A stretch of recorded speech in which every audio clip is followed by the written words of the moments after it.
9 de la mañana con 20 minutos. Estamos en ampliación de noticias, edición dominical en RPP, la voz de todo el Perú. Los acompaña Carlos González desde la ciudad de Trujillo. En las últimas horas hemos informado aquí en RPP sobre un atentado contra 2 torres de alta tensión en la minera Poderosa y luego también un enfrentamiento en un socavón que ha dejado a una persona fallecida y 2 personas heridas, ¿no? Esto ha ocurrido en la provincia de Patás, que, ojo, ¿no?, está en un estado de emergencia por inseguridad ciudadana debido a la alta presencia de la minería ilegal y el crimen organizado. ¿Cómo se puede poner alto, ¿no?, a lo que ocurre con la minería ilegal en esta provincia de la Sierra de la Libertad? Lo vamos a conversar con el señor Pedro Gambio, ex viceministro de Energía y Minas. Señor Pedro Gambio, muy buenos días, bienvenido a RPP. Buenos días, a sus órdenes. En principio, señor Gambio, para poder entender la problemática de lo que ocurre en la minería en la Sierra de la Libertad y también en otras regiones, ¿cómo podemos diferenciar claramente lo que es minería ilegal, minería informal y minería artesanal? Teniendo bien definidos estos conceptos, podríamos entender mejor la problemática. Sí, la minería informal tiene que ver con la actividad que se desarrolla sin permiso, pero en áreas permitidas. Ese es el concepto de minería informal. Fundamentalmente es minas, por ejemplo, de socavón, donde aparecen personas sin título que realizan labores de explotación, pero uno verifica y resulta que es una concesión que pueden tener terceros y de manera informal se está explotando el recurso. En cambio, lo ilegal es cuando se desarrolla la actividad en zonas prohibidas, como el lecho de río, la ribera del río, que en el Perú está terminantemente prohibido. Ahora, vale la pena mencionar que este problema, por la disparada del precio del oro a nivel mundial, está llevando a que 2 millones de peruanos, directa o indirectamente, estén vinculados a esta actividad. Y eso es realmente muy de minería ilegal, ¿verdad? Minería ilegal. ¿Y cuál es su opinión respecto a la situación de la formalización minera en el Perú y cómo esta se relaciona con los recientes incidentes ocurridos en la mina Poderosa? Bueno, estamos hablando ya de 14 torres voladas y muertos 16 trabajadores de Poderosa. Entonces esto es muy preocupante porque hace muchos años no escuchábamos de este tipo de atentados que son evidentemente terrorismo. Esto ya no es un delito común, esto es una situación que exige un tratamiento muy severo, pero más allá de la labor urgente e importante de la policía y la Fuerza Armada, lo que tiene que hacer el Estado peruano es utilizar lo que se conoce como trazabilidad, que en palabras sencillas significa un monitoreo de quién sale y quién entra a las zonas de riesgo para que la SUNAT o EFA o SINERMIN, y digo SINERMIN porque habría que darle la competencia legal de apoyo a los gobiernos regionales y bajo la dirección política del Ministerio de Energía y Minas, se pueda encontrar una solución a la débil labor de fiscalización que realizan los gobiernos regionales, que prácticamente porque eso, perdóneme, mínima. señor Gambio, pero eso no es tan complicado, ¿no? La labor de trazabilidad, ¿por qué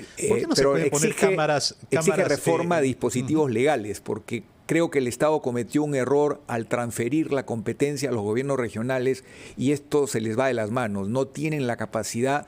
Pero sí el Perú la tiene, me refiero al satélite de Pucusana, que nos permite un control del territorio que con subestaciones en las regiones, con jóvenes entrenados en lectura de fotos satelitales, podríamos ver el movimiento de una pelota de fútbol, además de drones, en cualquier metro cuadrado del territorio nacional. Es así el gobierno digital, el gobierno inteligente. Si a eso le sumamos el control efectivo de quien fiscaliza la evasión de impuestos, SUNAT, el control de la parte ambiental, OEFA, la parte técnica que podría estar en manos de OSINERMIN, que tendría como primer paso encargársele la acción de fiscalización de las 2.000 plantas de acopio, que son las del Jabonero.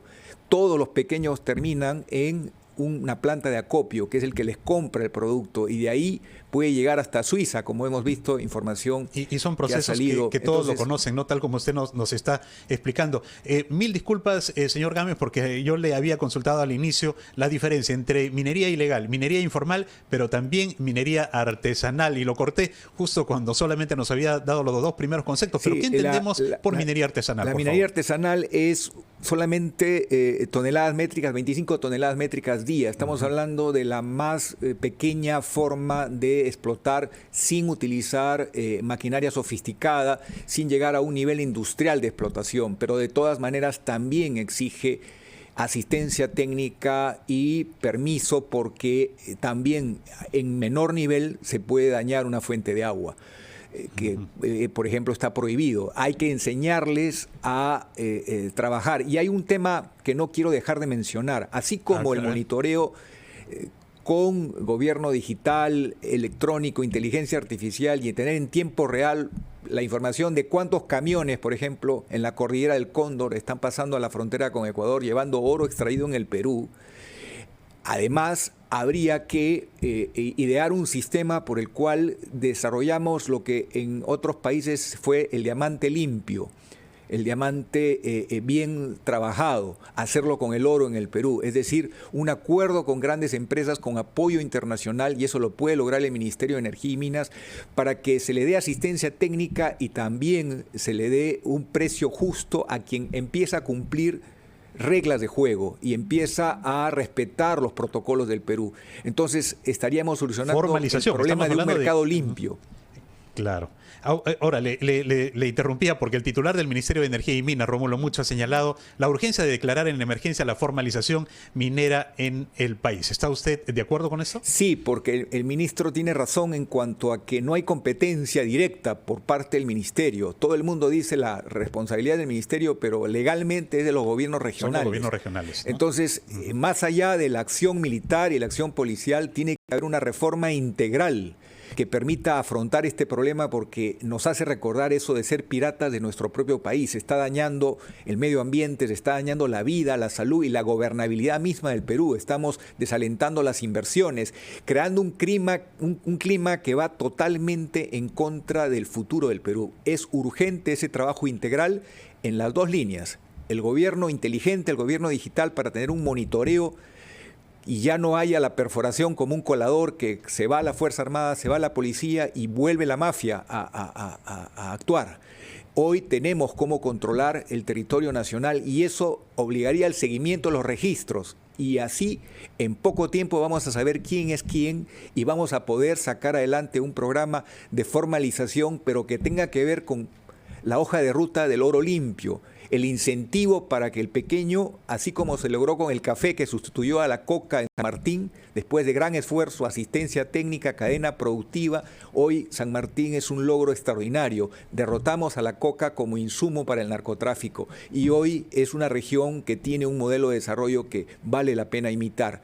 Es un ejemplo, podemos lograrlo y evitar este tremendo dato que el 20% del oro que produce el Perú tiene este origen ilegal, y eso es muy preocupante. Bastante preocupante realmente, y nos queda clarísima también la idea de que acá tiene que ver mucho los gobiernos regionales y las decisiones que tomen realmente para poder combatir la minería ilegal. Señor Pedro Gamio, muchísimas gracias. Gracias por este diálogo con RPP. Muy amable, muy buenos días.